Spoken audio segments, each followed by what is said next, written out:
अस्सलामु अलैकुम वरहमतुल्लाहि वबरकातुहू। डियर स्टूडेंट, आज की इस वीडियो में हम लोग बात करेंगे इक्वेशन ऑफ टेंजेंट की। ये आपका कॉन्सेप्ट नंबर 3 है। टोटल मैंने आपको 25 कॉन्सेप्ट सिखाने हैं। तीसरा कॉन्सेप्ट आप ये सीख रहे हैं, लेक्चर नंबर 5 है। तरतीब से आपने सारे वीडियो लेक्चर देखने हैं। कॉन्सेप्ट जो होते हैं वो बहुत डीपली देखने हैं, और वो जो दूसरे होते हैं वो आप क्लास में भी प्रिपेयर कर सकते हैं, लेकिन वो लेक्चर आप नोट करेंगे तो आपको पता होगा आप एग्ज़ाम दे सकते हैं। कॉन्सेप्ट वो पॉइंट्स होते हैं जो एग्ज़ाम के पॉइंट ऑफ व्यू से इतने इंपॉर्टेंट नहीं होते, लेकिन वो उनके बगैर आप कोई भी सवाल समझ के खुद नहीं सॉल्व कर सकते, और दूसरे नंबर पे उस चीज़ का आप इस्तेमाल नहीं कर सकते। तो इसलिए ये होता है कि कॉन्सेप्ट बिल्कुल ABC की तरह होते हैं। जैसे आपको अगर 26 अल्फ़ाबेट्स नहीं आते तो आप एक मुकम्मल नेम नहीं लिख सकते। तो इस तरह से ये कॉन्सेप्ट नंबर 3 है डिफरेंशियल इक्वेशन का, जो आपके लिए जानना ज़रूरी है। अब स्टूडेंट यहाँ पर एक सबसे पहली बात ये कि आपने अगर प्रीवियस वीडियोस नहीं देखी है तो फिर आपको ये कॉन्सेप्ट समझना, बल्कि आप वैसे तो शायद आपको पता चल जाएगा मैं क्या कह रहा हूँ, लेकिन आप एक रटा ही लगाएंगे तो आपका इसलिए ज़रूरी है कि आप इसे प्रीवियस वीडियो पहले देख लें। अब स्टूडेंट सबसे पहली बात है कि मैं यहाँ पे बताऊँ कि इक्वेशन ऑफ टेंजेंट होती क्या है। अब याद रखें कि इक्वेशन और टेंजेंट जब आप डिफरेंशियल ज्योमेट्री को पढ़ रहे होते हैं तो आप किसी भी इक्वेशन की बात तब तक नहीं करते जब तक के लिए उसको उसकी बेसिक से उसको ना उठाएं। मतलब जैसे मुझे ये एक कर्व दी हुई है, इस कर्व के ऊपर यहाँ पर मेरे पास एक कर्व है और इस जगह पे कोई पॉइंट है। इस पॉइंट का नाम अगर मैं P पॉइंट रख लूँ तो ये इसका किसी ओरिजिन से, जो ये ओरिजिन है जो कि इस तरह है, यहाँ से इस तरह एक लाइन जा रही है, तो इस ओरिजिन से लेके उस तक का जो डिस्टेंस होता है इसका नाम मैंने अगर R पोजीशन वेक्टर रख दूँ मैं, तो याद रखें स्टूडेंट जब मैं इस R जब मैं रखता हूँ तो ये R पोजीशन वेक्टर है। अब स्टूडेंट ये होता है कि ये आगे ये समझें आप, तो होता ये कि ये जो आर्क है जो कि ये बनी हुई है, इसकी लंबाई को हम लोग S कहते होते हैं। जो आर्क की लंबाई होती है उसको हम लोग S कहते हैं, आर्क लेंथ कहते हैं। इसलिए आपको पता हो कि हम ये S का वर्ड जहाँ जहाँ यूज़ करेंगे इसके बाद आपको पता हो कि ये दी हुई जो आर्क होगी उसकी लंबाई को कहते हैं। अब यहाँ से स्टूडेंट ये समझिएगा कि एक बंदा जो यहाँ P पॉइंट पे खड़ा है वो यहाँ से चलता हुआ Q पॉइंट पे पहुँच गया है। P पॉइंट से होता हुआ Q पॉइंट पे चला गया। जब वो P से Q पॉइंट पे बच्चों जाता है तो वो अपनी जगह बदल चुका होता है और वो यहाँ से यहाँ पहुँच चुका है। इस सूरत में यहाँ तो उसने जो उसने डिस्टेंस कवर किया है इस पॉइंट से उस तक, ये जो सीधी लाइन मैंने निकाली है इसको मैंने डेल्टा S कह दिया। अब आपका सवाल है कि एक होता है S और एक होता है डेल्टा S। दोनों में डिफरेंस ये होता है कि जो S है वो पूरी आर्क की लेंथ होती है, और ये जो डेल्टा S है ये थोड़ा सा डिस्टेंस है P और Q के दरमियान, और ये P और Q इतने करीब हैं। वैसे हमने यहाँ जूम करके आपको दिखाए हुए हैं, इसलिए ये बहुत करीब है, इसलिए हमने इनके दरमियान जो आर्क की लंबाई है उसको कहा है छोटा सा S। इसको डेल्टा S मतलब छोटा सा S, ठीक है। तो ये आपको ये समझ आई कि यहाँ पर मैं आपको एक S बता चुका हूँ और एक डेल्टा S ये मैंने आपको बताया। अगर आपके पास अच्छा ये जो इसकी लंबाई है अगर डेल्टा S है तो कोई पूछे कि ये वेक्टर क्या होगा, तो ऐड टू टेल रूल हमें ये बताता है कि जितनी लंबाई इसकी होगी प्लस जितनी लंबाई इसकी होगी दोनों को ऐड करें तो ये हमें मिल जाएगा डेल्टा S। तो इसका आपको ये समझ हो कि ये मैंने डेल्टा S क्यों लिखा, इसकी लंबाई है R, उसकी लंबाई है डेल्टा S, दोनों मिलाए तो ये टोटल बन गया। यहाँ तक आपको इसकी समझ हो। अब स्टूडेंट यहाँ पे ये नोट कीजिएगा, आपको स्टूडेंट्स का मेन इशू यहाँ पर आपको ये होता है कि ये जो इक्वेशन ऑफ टेंजेंट होती है बेसिकली इसको डेरिवेटिव कहते होते हैं। इसलिए चूँकि आपने डेरिवेटिव की डेफिनेशन पहले लर्न नहीं की होती, डेरिवेटिव के खाली सवाल किए होते हैं, डेफिनेशन को आप निगलेक्ट कर देते हैं, जिसकी वजह से आपको डिफरेंशियल ज्योमेट्री में हर जगह आप प्रॉब्लम फेस करते हैं। और वो जो 25 कॉन्सेप्ट मैं आपको बता रहा हूँ, कॉन्सेप्ट नंबर 3 में ये बता रहा हूँ, अगर आपने एक भी कॉन्सेप्ट मिस किया तो वो आप ओरिजिनली डिफरेंशियल इक्वेशन नहीं सीख सकेंगे। तो अब स्टूडेंट चूँकि आप देख रहे हैं लेक्चर नंबर है ये 5, तो पीछे से चारों लेक्चर देखें। फर्स्ट लेक्चर अगर आपको जो है नहीं देखा तो वो शायद अपलोड होने में टाइम लगेगा, तो इसलिए आप बाकी लेक्चर देख लें। अगर फर्स्ट पढ़ा है तो उसको देख लें। फर्स्ट लेक्चर जस्ट आपकी इंटरेस्ट डिवेल्प करने के लिए लेक्चर है, और उसका पर्पज़ आपको ये बताना है कि डिफरेंशियल ज्योमेट्री क्यों है, क्यों पढ़ते हैं, इसके फ़वाइद क्या हैं, आप क्यों पढ़ रहे हैं और क्यों सिखाई जा रही है। दूसरे लेक्चर से कंसेप्ट स्टार्ट हो जाते हैं, तो इसलिए आपने वो देखना शुरू करें। दूसरे से लेके ऑनवर्ड किसी भी लेक्चर को मिस किए बगैर आप मेरी वीडियोस अगर देखोगे तो आप उसकी ओरिजिनलिटी को नहीं फील कर पाओगे।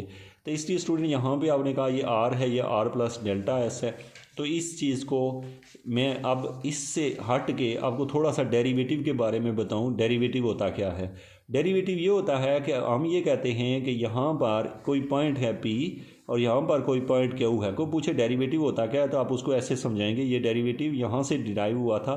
जो आप पढ़ते होते हैं वो जस्ट एक ट्रिक है जिससे हम डेरिवेटिव को शॉर्टकट में हल करते हैं, लेकिन ओरिजिनल मीनिंग ये है जो मैं अभी बता रहा हूँ आपको।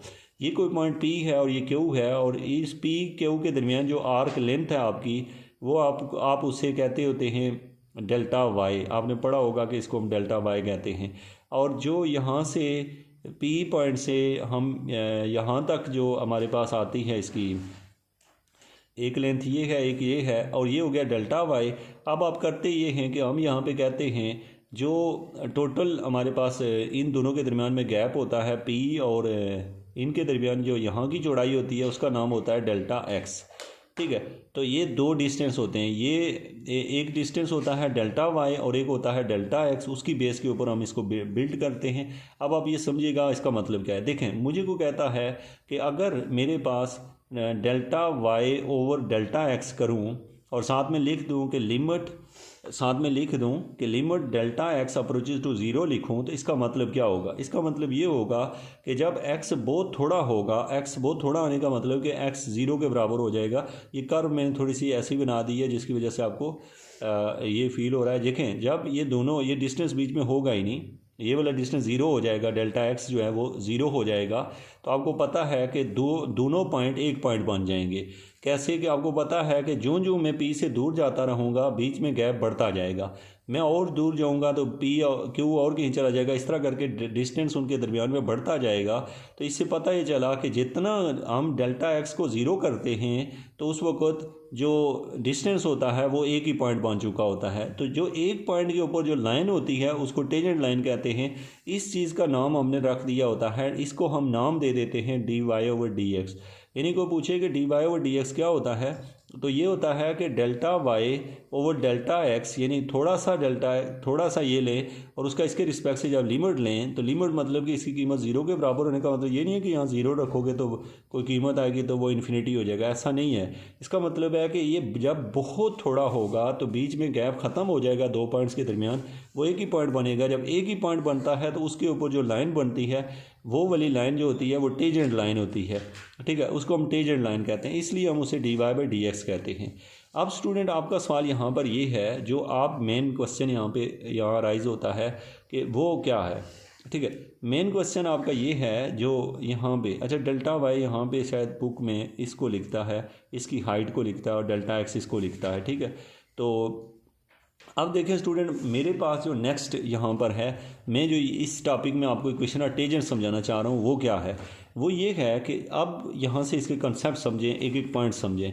अब देखिए, सबसे पहली बात है, ये जो फिगर है बहुत ज़्यादा कंफ्यूजिंग है। अभी आपको कंफ्यूजिंग नहीं रहेगी, लेकिन ये कि आप डिफरेंशियल ज्योमेट्री की कोई भी फिगर किसी बुक से पढ़ते हैं तो आप उसको अंडरस्टैंड नहीं कर पाते कि वो क्या लिखा हुआ है और उससे हम यहाँ कैसे आए हैं। ये बेसिक हमारी स्ट्रेंथ होती है। तो यानी स्ट्रेंथ मतलब हमारी यही पावर है कि हम इनको कन्वर्ट करना जब तक नहीं सीख पाते, दैट्स मीन कि हम डिफरेंशियल इक्वेशन नहीं जानते।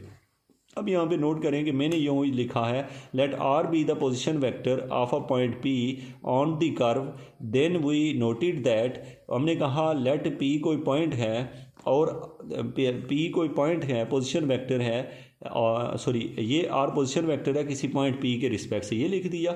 तो ये फार्मूला आपको पता है, कभी मैंने आपको ये सिखाया, डेरिवेटिव का क्या फार्मूला होता है, ये R डैश है। R डैश मतलब ये जो टोटल बड़ी लंबाई है ना उसका नाम S है। तो जैसे यहाँ पे टोटल डिस्टेंस नीचे पूरा डिस्टेंस x होता है और ये छोटा सा डेल्टा x होता है, तो ये डेफिनेशन हम यूज़ करें तो देखें R डैश का मतलब है dr ओवर ds। क्यों dr ओवर ds? क्योंकि जो आम डेरिवेटिव होता है उसको हमने x लिया होता है, इसकी लंबाई को x लिया होता है। यहाँ पे जो लंबाई है उसको जो टेंजेंट वाले केस में उसमें हमने x की जगह s यूज़ किया है। ठीक है, s यूज़ किया है, और y की जगह इसको हमने s कह दिया, इस y को s कह दिया, और r को y कह दिया, अगर मैं आर को वाई कह दूं और एस को एक्स कह दूं तो ये D Y by D X ही बनता है। तो इससे पता ही चला कि आर डैश का मतलब होता है D R over D S, और ये डेरिवेटिव की डेफिनेशन है। डेरिवेटिव की क्या, D R over D S. ये एस क्या होता है, ये आर्क लेंथ होती है। मैं आपको ऊपर ये बता चुका हूँ कि ये जो आर्क होती है उसकी लंबाई जो होती है, टोटल लंबाई, उसको हमने, सॉरी मैं यहाँ से आपको शायद ये लाइन भी समझिएगा कि ये नहीं लंबाई होती, बल्कि ये जो होती है, ये बाहर वाली जो होती है ना, ये वाली लंबाई, ये इसको आर्क लेंथ कहते हैं। उसके छोटे से हिस्से की जो लंबाई होती है उसे डेल्टा एक्स कहते हैं, मसलन छोटे से पीस की, और पूरे पीस की लंबाई जो होती है वो एस होती है। ये इस तरह है। ओके, अब यहाँ पे स्टूडेंट हमारे पास ये हुआ कि जो हमारे पास आ गया एस, एस क्या है, D R over D S है, और फिर उसके बाद आपने यहाँ लिखा डेल्टा एस अब ज़ीरो, और ये तो डेरिवेटिव की डेफिनेशन होगी। अब यहाँ से आप थोड़ा सा अंडरस्टैंड कीजिएगा कि यहाँ पर ये जो लाइन है ये आर है, और ये जो लाइन पड़ी हुई है ये आर डैश है। ये जो लाइन पड़ी हुई है इसका क्या नाम है, आर डैश है। इस लाइन का दूसरा नाम आर डैश है, और तीसरा नाम इसका टेजेंट है। ठीक हो गया। तो अब ये इसको समझ आनी चाहिए कि ये जो लाइन है ये क्यों है, और इसके ऊपर ये वाली लाइन, जैसे कि मैं यहाँ से आपको डेरिवेटिव की डेफिनेशन से दिखाऊं तो वो ये होती है कि अगर ये कोई आर्क है और यहाँ पे पी पॉइंट है, यहाँ पे क्यू है, तो जब हम उसके ऊपर डेरिवेटिव लेते हैं तो ये जो लाइन बना करती है ये टेजेंट लाइन होती है। तो यही चीज़ D Y by D X होती है। ठीक है, और डेरिवेटिव खुद ही टेजेंट ही होता है हमेशा। तो अब देखिए यहाँ पर ये आर डैश है, आर डैश का नाम हमने टेजेंट रख दिया क्योंकि ये इस पॉइंट के ऊपर टेजेंट है, इस वजह से। तो यहाँ से आपका क्या निकला, यहाँ पे मैं पुट कर देता हूँ इसके शुरू में, यहाँ पे टी रख देता हूँ। ये टी वेक्टर है, ये वेक्टर नीचे डालें ऊपर डालें, किसी एक साइड पे डालना होता है। यहाँ पे मैंने टी वेक्टर लिख दिया। अब यहाँ से आपको एक चीज़ मिल गई, टी वेक्टर। अब आगे आए, अब मैं आता हूँ दोबारा से इक्वेशन ऑफ टेजेंट को समझने के लिए ज़रूरी है मुझे इस बात की समझ आना कि भाई मुझे इक्वेशन ऑफ स्ट्रेट लाइन का फार्मूला क्या होता है, क्योंकि equation of tangent equation of straight line है। तो इक्वेशन ऑफ स्ट्रेट लाइन का क्या रूल है, तो उससे पता चलेगा कि इक्वेशन ऑफ टेजेंट क्या होती है। देखिए मुझे किसी ने ये कहा कि इक्वेशन ऑफ टेजेंट क्या होती है, तो मैंने कहा कि लेट्स सपोज यहाँ पर ए कोई वेक्टर है, ए कोई वेक्टर है, और यहाँ पर बी कोई वेक्टर है, ये दो वेक्टर हैं। ठीक है, अब मैंने क्या किया, ये ए वेक्टर है, ये बी वेक्टर है। अब यहाँ कोई एक पॉइंट है, उस पॉइंट का नाम ए है। यहाँ पे कोई पॉइंट है, उस पॉइंट का नाम क्या है, ए है। इस पॉइंट के 3 कोऑर्डिनेट हैं, उनका नाम जैसे एक्स वाई जेड है। अगर मैं उस पॉइंट में से एक ऐसी लाइन गुजारूँ ऐसे जो इस लाइन के पैरेलल हो, मैग्नीट्यूड में इससे कम या ज़्यादा हो सकती है, और वो जो लाइन होगी, ये जो लाइन मैंने गुजारी है, ये जो लाइन गुजारी है, इस लाइन में ये खूबी है कि ये इस लाइन के पैरेलल है, लेकिन इससे छोटी या बड़ी या बराबर हो सकती है। ये जो लाइन है, इस लाइन को जब मैं इस लाइन से यहाँ मिलाता हूँ तो यहाँ पे एक आर बनता है। तो ये हो गया, यहाँ हमारे पास 3 पोजीशन वेक्टर हो गए, एक ये है, एक ये है, और एक ये। पोजीशन वेक्टर वो वेक्टर होता है जो किसी ओरिजिन से लिया जाता है। तो अब आपको ये, तो इसको आप लिख दोगे, ये एक है, इसको बी आप नहीं लिख सकते। हाँ, बी का यूनिट वेक्टर लिख सकते हैं इसे, क्योंकि जो यूनिट वेक्टर मतलब होता है डायरेक्शन, जो इसकी डायरेक्शन है वही डायरेक्शन इसकी भी है। अब आपसे को पूछे कि ये आर किसके बराबर है, तो आप कहते हैं आर बराबर होता है इसके, क्योंकि आपने वेक्टर का रूल जो पढ़ा है, A vector plus B unit vector, और यूनिट वेक्टर अकेला रह नहीं सकता, इसके साथ कोई ना कोई इसके मैग्नीट्यूड की कीमत होगी। उसका नाम अगर आप जो भी रख लें, म्यू रख लें, तो ये equation of tangent, equation of line का फार्मूला है, स्ट्रेट लाइन का ये फार्मूला है। लेक्चर 1 कम्प्लीटली लाजमी वॉच करें ताकि आपको इसकी समझ हो। अब स्टूडेंट यहाँ पर आकर मैं इसको इक्वेशन ऑफ टेजेंट में कन्वर्ट करना चाह रहा हूँ। देखिएगा कैसे, यहाँ पे देखें कि ये पी कोई पॉइंट है, ये आर है, ये बिल्कुल वही चीज़ है जो मैं आपको बता चुका हूँ। ये कैसे है, यहाँ पर आर की जगह इस फार्मूले में ए दिया हुआ है, यहाँ पे क्या दिया हुआ है, आर दिया हुआ है। इक्वेशन ऑफ स्ट्रेट लाइन का फार्मूला क्या होता है, ए प्लस म्यू बी, तो ए वेक्टर होता है, बी एक यूनिट वेक्टर है, ये ओवरऑल दोनों मिला के ये पूरे भी वेक्टर ही हैं। अब देखिएगा मैं यहाँ कीमत रखने लगा हूँ आर के, इसमें यहाँ पे जो दी हुई कीमत है वो ए है, लेकिन यहाँ पर वो कीमत जो है वो क्या दी हुई है। अब इसी फार्मूले को जब मैं रिप्लेस करूँगा तो नोट करें, ये जो वहाँ पे ए था यहाँ पे आर है, और यहाँ पे पी पॉइंट कहाँ पे है। लेट्स सपोज अगर पी पॉइंट यहाँ पे है तो वो कर्व यहाँ पर आनी है। मेरे पास दूसरी पेंसिल नहीं है, मैं ड्रा करके दिखाऊँ। आर यहाँ पे और आर आएगा, यहाँ पे कंफ्यूज नहीं होना आपने कि मैं क्या कह रहा हूँ। ये देखें, ये एक लाइन जा रही है, इस लाइन का नाम आर है। अब ये आर जो है वो बराबर होगा इस आर प्लस ये वाली कीमत, आप समझदार हैं, आपको पता होगा मैं क्या कह रहा हूँ। ये आर बराबर होगा आर प्लस टी, यानी यहाँ पे इक्वेशन ऑफ टेंजेंट की बात हमने की थी, तो हमने कहा था, sorry equation of straight line की, तो हमने कहा था ये आर बराबर है ये वाली साइड जमा ये वाली साइड।